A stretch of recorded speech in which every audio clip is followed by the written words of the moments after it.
Salut les amis, on se retrouve pour une nouvelle vidéo, où on va parler de Mercato, on va revenir sur l'arrivée de Hugo Ekitike à Liverpool, c'est fait.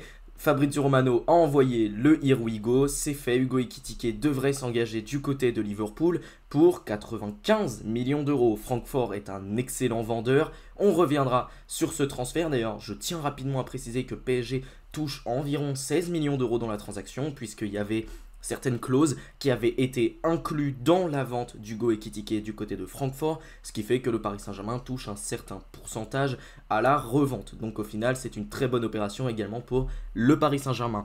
On va expliquer le joueur, son profil et pourquoi ça pourrait être une recrue très intéressante du côté de Liverpool. On reviendra également sur Marcus Rashford qui devrait s'engager du côté du FC Barcelone. Alors je n'ai pas du tout le montant exact, mais n'empêche que voilà, il y a eu le Here We Go de Fabrizio Romano, le joueur veut le Barça, apparemment il renonce à une grande part de son salaire, il était environ à 25 millions d'euros annuels, il ne toucherait que 9 millions annuels du côté du FC Barcelone, ce qui fait quand même une descente drastique, mais voilà, le joueur voulait absolument le FC Barcelone, il va s'y engager et ça c'est très cool et on reviendra sur ce transfert qui me semble très intéressant et on parlera en la fin de Pierre-Emerick Aubameyang, désolé il n'y a pas la photo sur Transfermarkt, qui devrait revenir du côté de l'Olympique de Marseille.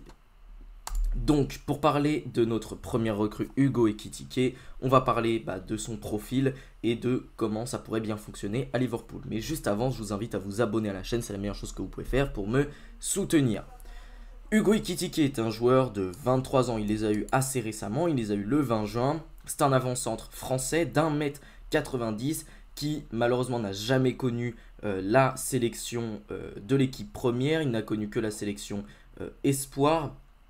Mais c'est 5 sélections, 5 buts, ce qui est plutôt pas mal comme statistique. Il était évalué à 75 millions d'euros selon Transfermarkt. Au final, il va être transféré pour 95. Alors, c'est un joueur qui évolue évidemment avant-centre. C'est son poste. Si je ne me trompe pas, il a déjà dépanné ailier gauche, ailier droit, mais c'est vraiment pas son rôle. Et voilà, à l'Eintracht Francfort, c'est là où il s'est vraiment révélé. Il a d'abord été formé du côté du Stade de Reims, puis il avait réalisé une petite saison du côté de Vejle Ball Club. Ensuite, il est retourné à Reims, cette fois-ci en équipe première, où il a fait une très belle première saison qui lui a valu que sa valeur marchande soit à hauteur de 28 millions d'euros. Il est arrivé au Paris Saint-Germain et malheureusement, il s'est passé 2 très mauvaises saisons pour lui dans un contexte extrêmement compliqué où c'était le PSG de Christophe Galtier, le contexte collectif n'était vraiment pas bon pour s'épanouir. Il y avait Messi, Neymar, Mbappé qui prenaient toute la place dans l'effectif. Et puis à l'arrivée de Luis Enrique ne comptait absolument pas sur lui. On voulait absolument s'en débarrasser du côté du Paris Saint-Germain. Et du coup, il a dû être prêté à l'hiver du côté de Francfort où il a réalisé une fin de saison très intéressante. Et derrière, il a été officiellement vendu à Francfort et il a réalisé une magnifique saison qui lui vaut aujourd'hui une valeur de 75 millions d'euros. Alors, pour revenir un petit peu sur sa saison dernière, on va la regarder directement. Donc, en 2024-2025, c'est une très belle saison pour Hugo Ekitike puisque en Bundesliga, il est à 15 buts et 8 passes décisives. On voit que c'est un joueur qui aime beaucoup distribuer, c'est un joueur qui a une bonne qualité de passe, c'est un joueur qui fait beaucoup de décrochage, un joueur qui fait briller beaucoup ses coéquipiers et c'est un joueur qui dans le profil me fait beaucoup penser à Alexander Isak qui était une des pistes de Liverpool, donc c'est très intéressant puisqu'au final tu récupères un attaquant qui est dans un profil, un registre de jeu un petit peu similaire, c'est-à-dire un joueur qui peut marquer beaucoup de buts mais qui peut également délivrer beaucoup de passes décisives grâce à ses décrochages, grâce à sa vitesse, grâce à la verticalité qu'il apporte. Mais c'est également un joueur qui peut se déporter un petit peu sur le côté, qui est assez mobile sur le terrain, qui est très grand, qui a donc un bon jeu aérien, donc c'est intéressant. Je tiens juste à souligner une chose, c'est un joueur qui à la finition est encore carrément améliorable. La perfection est encore totalement perfectible puisque selon certaines stats d'XG, il pourrait être à 21 buts. Alors, si j'ai bien fait le calcul, non, 22 buts, mais il n'en est qu'à 15 en Bundesliga. Donc voilà, c'est un joueur qui a encore des petits problèmes à la finition. Par contre, en Europa League, on voit que c'est quand même 4 buts, 3 passes, c'est plutôt pas mal.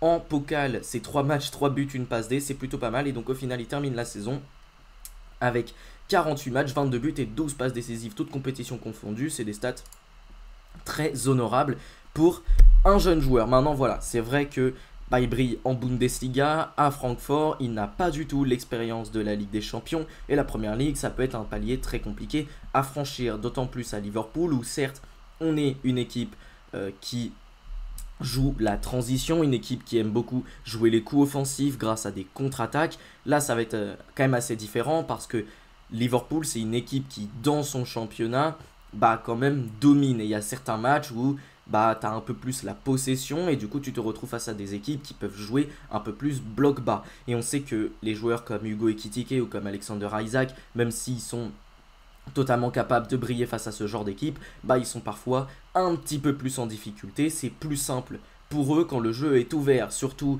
pour Hugo Ekitike, où on sait que les attaquants français en Bundesliga se régalent dans les espaces offerts par ce championnat, puisque la priorité est mise à l'offensive. Là, c'est quand même assez différent. On parle d'un championnat qui vraiment offre aux attaquants des énormes possibilités d'espace à exploiter. Hugo Ekitike a parfaitement su le faire en Bundesliga. Est-ce qu'il saura le faire en Première Ligue? C'est une très bonne question. Maintenant, sur la qualité individuelle, je n'ai pas vraiment de doute.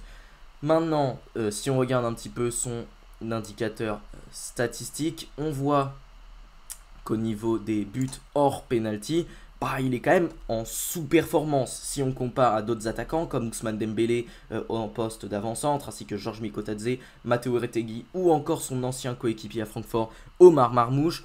C'est un joueur qui, au niveau des non-penalty goals, est à 0,48 par 90 minutes et il n'est que 74e percentile, ce qui est perfectible. Maintenant, pour ce qui est des non-penalty XG, on voit que c'est un joueur qui se crée énormément d'occasions. Il est dans les 10% des meilleurs avant-centres en Europe en termes d'occasions créées, que ce soit pour lui ou pour les autres, c'est très intéressant. Au niveau des tirs totaux, on voit que c'est un joueur qui tire beaucoup par match. Il est à quasiment 4 par match. Il est dans les 7% des meilleurs en Europe. C'est un des attaquants qui tire le plus en Europe. Cependant, on voit que malgré tout, il sous-performe un petit peu ses XG. Donc ça aussi, ça va être à améliorer. Au niveau des assists, par contre, il est excellent encore une fois.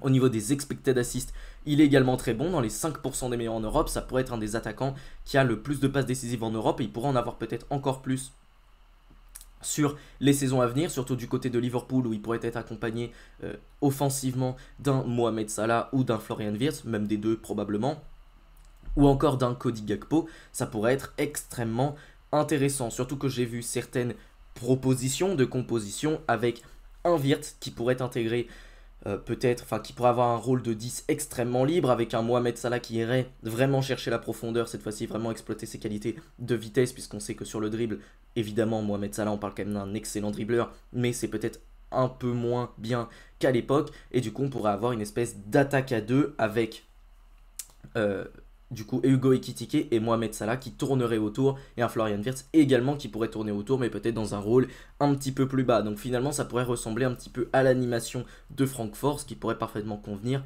à Hugo Ekitike. Donc j'ai vu ce petit concept d'animation qui pourrait être intéressant. Maintenant, si on parle d'un 4-2-3-1, faudra que Hugo Ekitike apprenne vraiment à devenir une pointe seule, même si à Francfort il l'a déjà fait, surtout depuis le départ de Marmouche. Donc également sur les les expected goals sans les penalties et les expected assists, il est également en très bonne performance, dans les 4% des meilleurs en Europe et 0,84 par match. C'est quand même vraiment pas mal. Et dans les actions menant à un tir, il est à 3,50 par match. Encore une fois, je vous l'ai dit que c'était un joueur qui se créait énormément d'occasions de but. Là on le voit, c'est un joueur qui en crée pour lui, qui en crée pour les autres. Je vous avais dit que c'était quelqu'un d'assez généreux et vraiment pas avare sur les ballons donnés. Il est capable de mettre ses partenaires dans de très bonnes situations.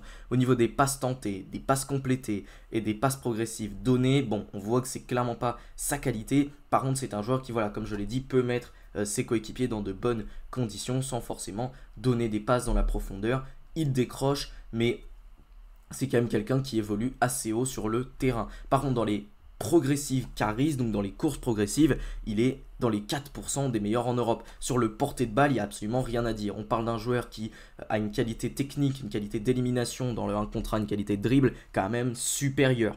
On parle d'un joueur qui vraiment balle au pied, est assez à l'aise, qui a une qualité technique vraiment très propre, donc je trouve ça très intéressant. Et dans les dribbles réussis, il est à quasiment 2 par match, ce qui est pas mal du tout. 1,90 par 90 minutes. Dans les 4% des meilleurs en Europe dans cette statistique, donc c'est très intéressant. Et dans les touches attendues dans la surface de réparation, il est à 6,73 par match, quasiment 7. Donc ça veut dire que c'est un joueur qu'on peut facilement trouver dans la surface de réparation. Donc ça peut être très intéressant également pour Liverpool. Dans des matchs où c'est un peu plus compliqué, tu sais que tu peux te reposer par exemple sur un Hugo Ekitike pour être extrêmement bien placé. Encore une fois, ma seule vraie interrogation, c'est sur la finition. Il faut absolument qu'il progresse dans ce domaine, même si on voit qu'il a déjà de très belles statistiques. Et 22 buts, toutes compétitions confondues, c'est déjà très intéressant.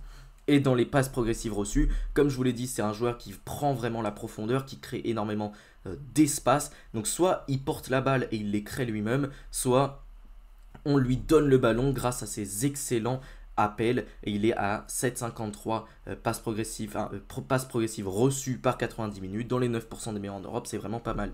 Et on voit que sur son jeu défensif, au niveau des interceptions, c'est quand même très bien. Et donc pour Liverpool, qui est une équipe qui met énormément d'intensité, avoir un joueur qui, voilà, fait 0,61 tacles par match, 0,77 dégagements par match et qui gagne 2 duels aériens par match et qui est capable de faire des interceptions, ça peut être très intéressant. Donc voilà pour ce qui est d'Hugo Ekitike. Je sais que j'ai pu être un petit peu critique avec ce transfert parce que pour moi c'est un joueur qui peut manquer un petit peu d'expérience. C'est un joueur, lorsqu'il a fallu atteindre le plus haut palier, a eu des difficultés, notamment au Paris Saint-Germain où le contexte était extrêmement compliqué. À Liverpool, il sera bien mieux entouré, il sera dans une tactique construite par Arne Slot qui sera très intéressante et qui mettra une vraie priorité à l'offensive avec des latéraux comme Kerkez, comme Frimpong, il sera abreuvé de centre. Ça, il n'y a rien à dire là-dessus. Ce sera un joueur également qui aura des excellents passeurs derrière lui. Je pense à McAllister, à Szoboszlai qui a une bonne qualité de passe et qui peut également créer beaucoup d'espace. Et je pense à Florian Wirtz, on sait que c'est un très bon créatif.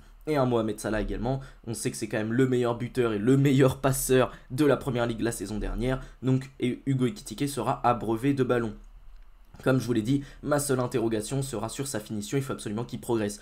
Pour moi, sur la qualité individuelle du joueur, on est quand même sur un joueur de qualité élite. Pour moi, on est quand même sur un top joueur, un attaquant qui est pour moi entre le chapeau 3 et le chapeau 2.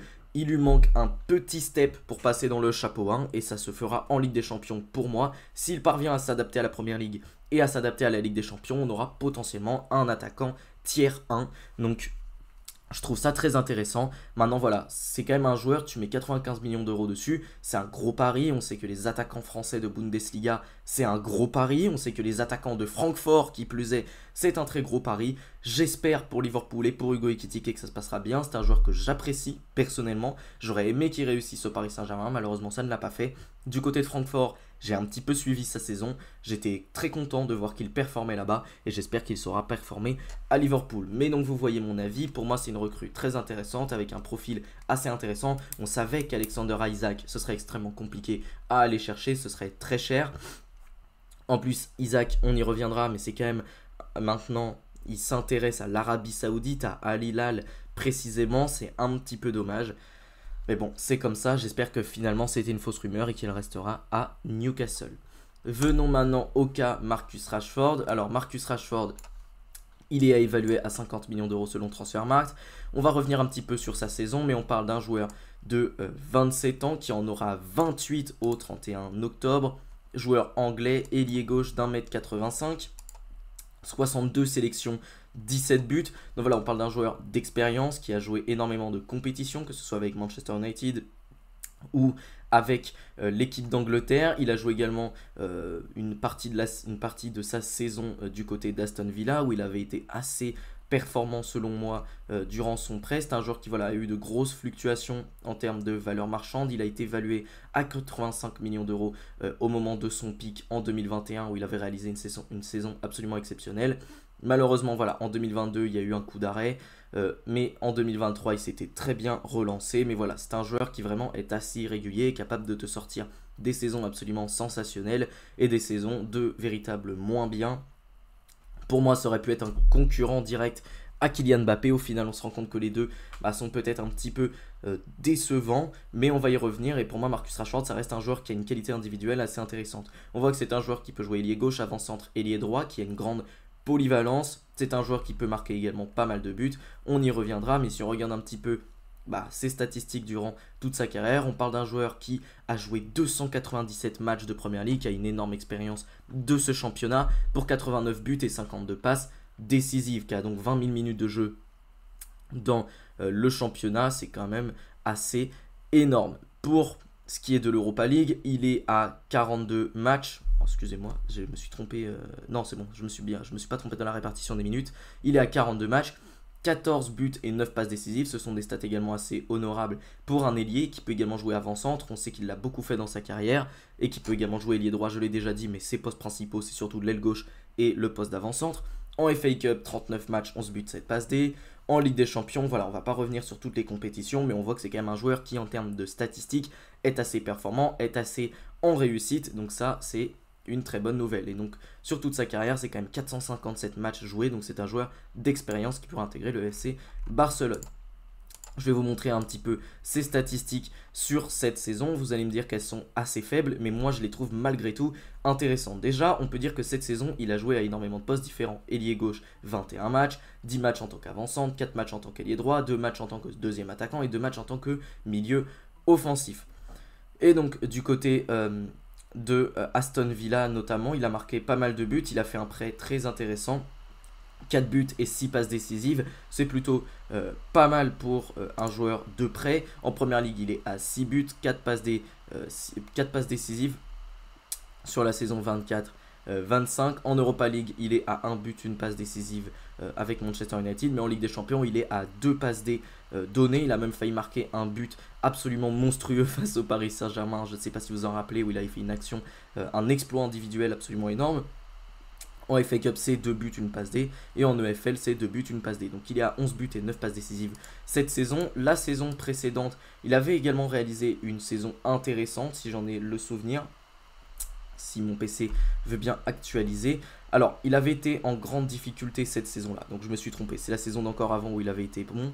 43 matchs, 8 buts, 6 passes D. On sait que ça avait été une saison extrêmement compliquée pour Marcus Rashford. Par contre, j'ai le souvenir d'une saison 22-23 où il est excellent, avec 35 matchs en Première Ligue, 17 buts et 6 passes décisives. En Europa League, 9 matchs, 6 buts, 2 passes décisives. En FA Cup, 1 but, 2 passes décisives. Et en EFL, 6 matchs, 6 buts, 2 passes D. Et une saison à 30 buts et 12 passes décisives. Donc on parle d'un joueur qui, dans les bonnes saisons, est capable d'être extrêmement performant. En 2019-2020, il avait également été très bon, 22 buts, 12 passes décisives en 44 matchs. Donc voilà, on ne va pas revenir sur tous les matchs de Marcus Rashford, toutes ces saisons, mais on sait que voilà, c'est un joueur irrégulier, capable de sortir parfois des excellentes saisons où il est extrêmement performant, et parfois c'est beaucoup plus compliqué. Mais du coup, alors là, vous allez me dire que comparé à des avant-centres, ces statistiques de but, elles sont pas très bonnes. Mais il faut rappeler que FBref, ça fonctionne sur les 365 derniers jours et que ça fait quand même 2 saisons où Marcus Rashford c'est assez compliqué, même si c'est bien relancé du côté d'Aston Villa. Normalement c'est un joueur qui marque quand même pas mal de buts, qui dans les non-penalty goals en marque pas mal et qui tire beaucoup par match, beaucoup plus que 2 tirs par match. C'est un joueur qui est capable de se créer énormément d'occasions par lui tout seul, un joueur qui peut partir de plus bas, remonter le ballon pour trouver une passe décisive à un joueur à servir, ou alors rentrer dans l'axe, frapper, et généralement c'est assez létal lorsqu'il est devant le but. C'est un joueur qui a une qualité de dribble hors du commun, un joueur qui vraiment a une qualité technique assez énorme, que ce soit dans le centre, dans la frappe. Moi ce qui m'étonne c'est surtout ses frappes. Je trouve qu'il a une palette technique pour terminer qui est absolument sensationnelle. Pied droit, pied gauche, reprise de volée, but de la tête également, il en a déjà mis. Enroulé, extérieur du pied, il a quasiment tout. Enfin, il a une palette technique vraiment ultra large. Même les coups de pied arrêtés, il est bon. Et quand on sait que le FC Barcelone, dans les coups de pied arrêtés, c'est pas toujours simple, ça peut être intéressant d'avoir un Marcus Rashford capable de les tirer et capable d'être bon dans cet exercice. C'est un joueur qui donne pas mal de passes décisives et dans les expected assisted goals est quand même dans les 3% des meilleurs en Europe, malgré des saisons extrêmement compliquées. Donc on parle vraiment d'un joueur de qualité supérieure. Au niveau des passes tentées, il en fait quand même beaucoup. Il est également très bon dans ce domaine. J'ai oublié également les actions menant à un tir, mais il est très bon. Dans les courses progressives, c'est ça que je voulais vous expliquer. Balle au pied, c'est quand même un joueur, comme je l'ai dit, de qualité élite, de qualité supérieure. Un joueur qui, dans le dribble, donc on le voit 1,64 par match, mais ça peut être encore mieux. Mais ça, on parle de face aux avant-centres. On sait que Rashford, quand il est en grande confiance, ça peut être un joueur qui peut te mettre 5 dribbles par match, donc c'est quand même assez énorme. Et je pense que du côté du FC Barcelone, ça pourrait être un fit extrêmement intéressant. C'est également un joueur qui n'est pas avare en efforts défensifs. On le voit ici, il a des plutôt bons indicateurs. Donc ça, c'est très intéressant. Et donc comme je l'ai dit, c'est également un joueur qui reçoit beaucoup de passes progressives, donc qui est capable de prendre la profondeur.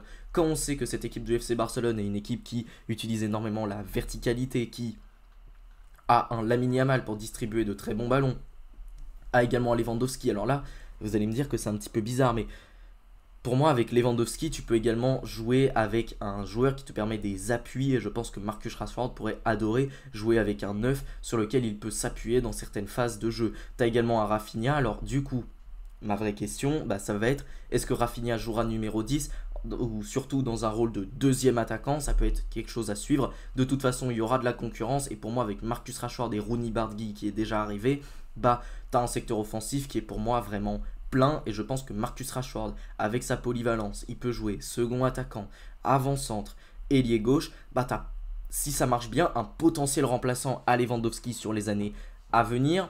T'as potentiellement un des meilleurs ailiers gauche, si ce n'est le meilleur ailier gauche du monde. Alors je m'avance peut-être un petit peu, vous allez me dire, mais pour moi on parle de ce type de joueurs. Maintenant, si je vous montre un petit peu ces statistiques face aux autres ailiers, c'est un petit peu compliqué sur les 365 derniers jours, mais vous avez compris qu'on parle d'un joueur quand même d'une grande qualité. Pour moi, avec le OFC Barcelone, ça pourrait très bien fonctionner. Comme je l'ai dit, il sera abreuvé de ballons grâce à Pedri, Frenkie de Jong, à un Dani Olmo s'il est vraiment bien intégré dans cette équipe, s'il n'y a pas de blessure, par un Lamine Yamal également qui sera très bon, par un Rafinha, parce que je suis désolé, il faut arrêter la réécriture. Rafinha est un joueur qui a une grande qualité de création également, qui est capable de faire de très bons matchs tout seul. Je suis désolé, mais les critiques sur son apport dans le jeu, elles n'ont pas lieu d'être, parce qu'il a un bon apport dans le jeu, moins que Lamine Yamal, c'est sûr et certain, mais il a un bon apport dans le jeu. Et si on voit un quatuor offensif, Yamal, Rafinha, Rashford, Lewandowski, ça peut être intéressant. Maintenant, si tu veux mettre un 10, tu peux faire toujours ce que tu as fait la saison dernière, c'est-à-dire Rafinha, Olmo ou Fermin Lopez, Yamal, Lewandowski. Tu peux également le mettre en avançante, Marcus Rashford, comme tu l'as fait avec Ferran Torres, pour qui ça avait bien marché cette saison. Donc tu as énormément de possibilités offensives, Marcus Rashford c'en est une en plus, et si ça marche bien, et je suis convaincu que ça peut fonctionner, parce que pour moi c'est un système de jeu dans lequel il peut vraiment briller, encore une fois, tu as potentiellement l'un des meilleurs secteurs offensifs du monde. Et alors oui, vous allez me dire, c'était un plan B, le plan A c'était Nico Williams. Mais en fait, je vous avoue que je trouve le plan B peut-être encore meilleur que le plan A, parce que Nico Williams, là on a des interrogations sur son expérience en Ligue des Champions. Lui, on n'en a pas. C'est un joueur qui en Ligue des Champions a déjà fait des énormes performances. Donc, je trouve ce transfert vraiment intéressant.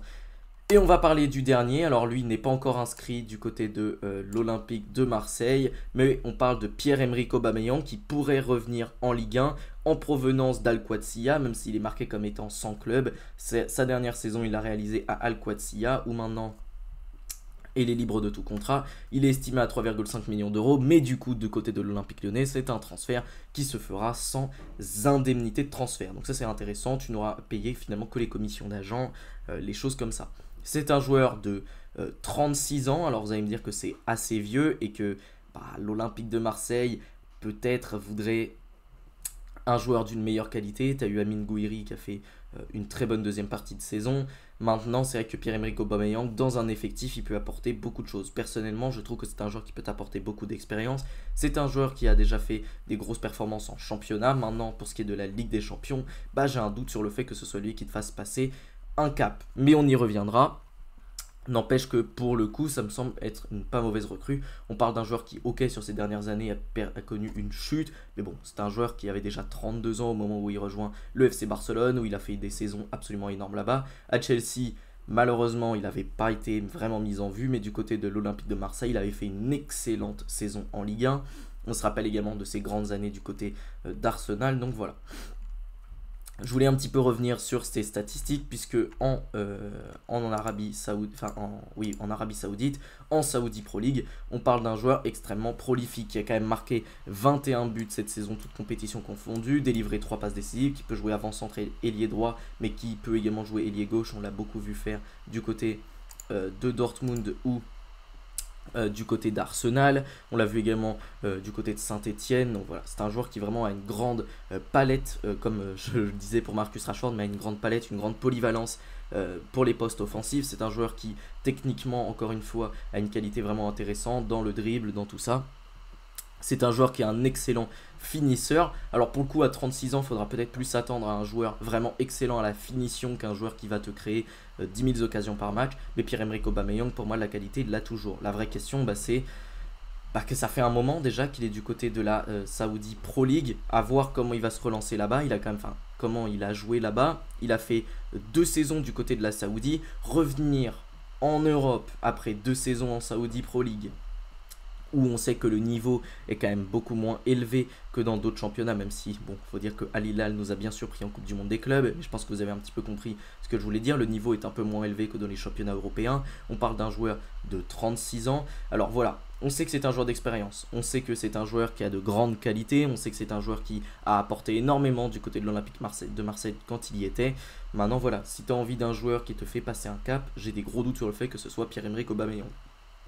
Maintenant, pour compléter un effectif qui est déjà, qui commence à bien se remplir avec un très bon mercato du côté de l'Olympique de Marseille, ça peut être intéressant. J'ai vu que le coup Igor Pajan est quasiment validé, que tu as déjà pris Angel Gomez, que si je ne me trompe pas, Amine Gouiri va rester, ou est resté, je ne sais plus si c'était un achat ou un prêt, mais normalement il va rester. Donc c'est très intéressant parce qu'au pire des cas, au poste d'avancante, tu mettras Gouiri, tu peux mettre Greenwood également qui a déjà joué.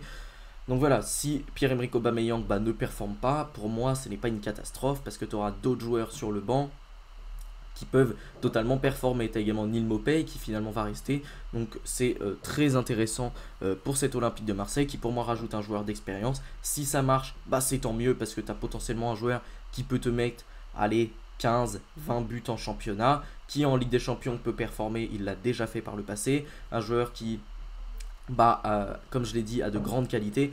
Donc ça peut être intéressant et si ça rate, c'est dommage, mais tu n'y perds pas grand chose. C'est pas comme si tu avais balancé 30 millions d'euros sur Pierre-Emerick Aubameyang et que c'était une catastrophe. Non, là l'indemnité de transfert, il n'y en a pas. Tu as juste les commissions d'agents à payer et il y a de très grandes chances qu'il baisse un petit peu son salaire. On sait qu'il avait beaucoup apprécié sa première expérience du côté de l'Olympique de Marseille. On sait que c'est un joueur qui est un petit peu attaché au club, sinon il n'y reviendrait pas, croyez-moi.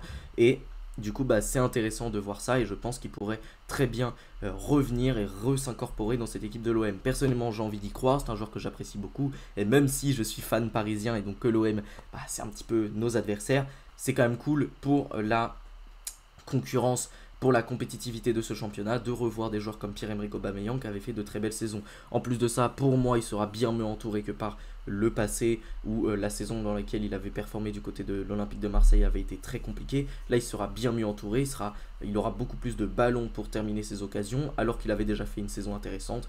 Donc, je pense que ça pourrait très bien fonctionner et très bien fitter et je le souhaite à l'Olympique de Marseille, mais également je leur souhaite d'aller loin en Ligue des Champions parce que pour la compétitivité du championnat et pour un petit peu redorer l'écusson du football français, le blason du football français, ce serait cool d'avoir un OM performant.